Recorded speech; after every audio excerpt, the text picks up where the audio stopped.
നമസ്തേ. UGC NET Sanskrit Traditional Subjects Code 73 2024 ജൂണിൽ ചോദിച്ച ഒരു ചോദ്യമാണ്. ശ്രീമദ് ഭാഗവത പുരാണാനുസാരം പുരാണലക്ഷണം ചിനുത.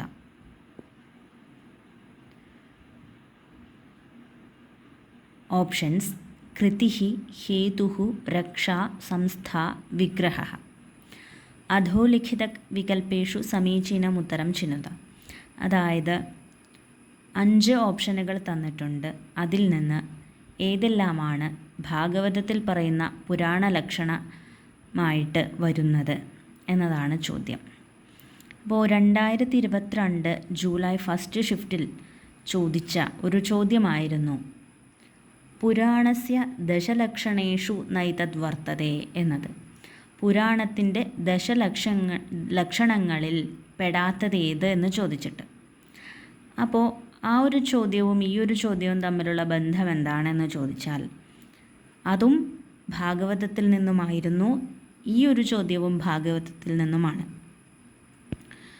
ഭാഗവതത്തിൽ 2-ാമത്തെ സ്കന്ധത്തിൽ ഒരു ലക്ഷണം പറയുന്നുണ്ട്. പുരാണത്തിൻ്റെ ലക്ഷണം പറയുന്നു.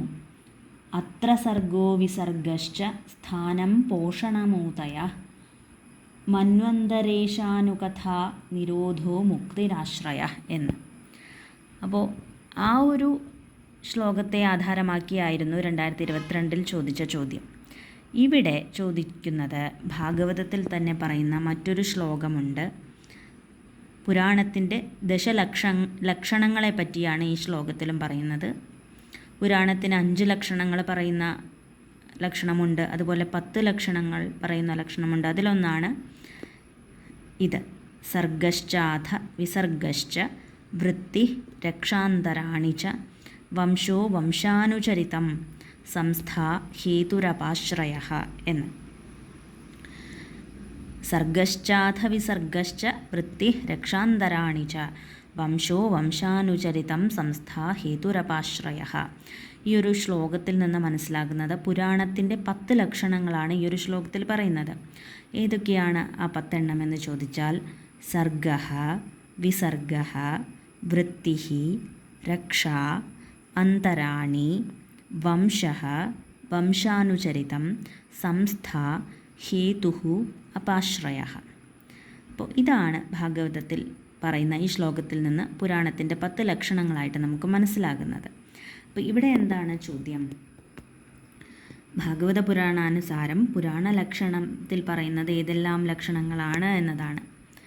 അപ്പോൾ നമുക്ക് മനസ്സിലാക്കാം എന്താണ് ഇവിടെ ഉത്തരം. ഓപ്ഷൻ 2 ഉത്തരം. ഹേതുഃ, രക്ഷാ, സംസ്ഥാ എന്നതാണ് ഉത്തരം. ഒന്നുകൂടി ശ്ലോകം മനസ്സിലാക്കിയിരുന്നാൽ ഇതിനുത്തരം എഴുതാം. എന്താണ് ശ്ലോകം? സർഗശ്ചാധ വിസർഗശ്ച വൃത്തി രക്ഷാന്തരാണി ച. രക്ഷ ഇവിടെ ഉത്തരമായിട്ട് വന്നിരുന്നു. വംശോ വംശാനുചരിതം സംസ്ഥാ ഉത്തരമാണ്. അതുപോലെ ഹേതുരപാശ്രയഃ ഹേതുഃ എന്നുള്ളതും ഉത്തരമാണ്. അപ്പോൾ ഭാഗവത പുരാണത്തിൽ പറയുന്ന 2 ശ്ലോകങ്ങളിലൂടെ നമുക്ക് പുരാണത്തിൻ്റെ 10 ലക്ഷണം പറഞ്ഞിരുന്നു. അത് മനസ്സിലാക്കിയിരുന്നാൽ ഇങ്ങനെയുള്ള ചോദ്യങ്ങൾക്ക് ഉത്തരം എഴുതാം. ഇത്രയും പറയാം. നമസ്തേ.